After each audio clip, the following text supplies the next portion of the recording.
สวัสดีทุกคนเนาะเนื่องจากว่าไม่ค่าบ่ได้อัพคลิปขายเครื่องมาเกือบหลายมื้อเนาะเพราะว่าติดภารกิจอยู่ปักเซเนาะและตอนนี้กับสู่โหมดเป็นแม่ค้าปกติ และมื้อนี้เนาะแม่ค้าตัวนี้หนึ่งสินค้ามานำเสนอลูกค้าเด้อซึ่งตัวนี้เนาะเป็นอาหารบ้านๆเนาะตัวนี้แม่ค้าหาจะเฮ็ดใหม่ๆหมาดๆเลยเนี่ยหาก็เอาออกมาจากตะนางเนาะแล้วก็กำลังแพ็คใส่ถุงกำลังที่ส่งให้ลูกค้าเด้อนั่นก็คือเนาะซีนแดดเดียวเด้อลูกค้าเด้อเนาะตัวนี้แมนเป็นสูตรทรงเครื่องเนาะใส่หมักแคนเด้อลูกค้าเด้อซึ่งแม่ค้าจะขายเป็นกิโลแล้วก็เป็นครึ่งโลเด้อลูกค้าเด้อโอ้ยเหมาะเลยช่วงแบบว่าตอนสวยแบบนี้เนาะพอดีเลยจะไว้หิวข้าวแต่ก็ขาดไม่ได้เนาะก็คือข้าวเหนียวเด้อตัวนี้เนาะหน้าตาน้องคนกับที่เป็นประมาณนี้เนาะตัวนี้แม่ค้าปิ้งแล้วเนาะปิ้งซุปใหม่ๆมากๆเลยเอาออกจาก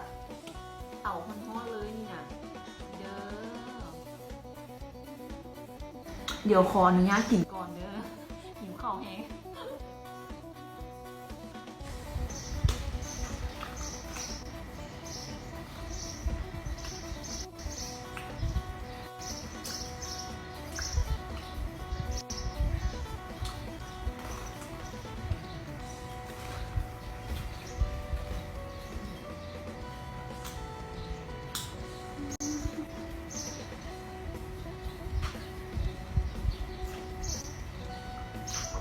ถามว่าลูกค้าสนใจเนาะแมนสามารถสั่งกับแม่ค้าได้เด้อทุกอย่างเนาะต้องออเดอร์ก่อนเด้อลูกค้าเด้อเพราะว่าแม่ค้านี่แมนเฮ็ดใหม่ทุกมื้อเนาะถามว่าบ่ออเดอร์ก่อนนี่แมน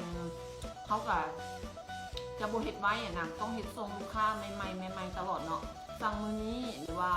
มื้ออื่นได้ประมาณนี้เนาะเขาจะได้เฮ็ดใหม่เพราะว่าอยากให้ลูกค้านะกินอันแซ่บๆใหม่ๆเลย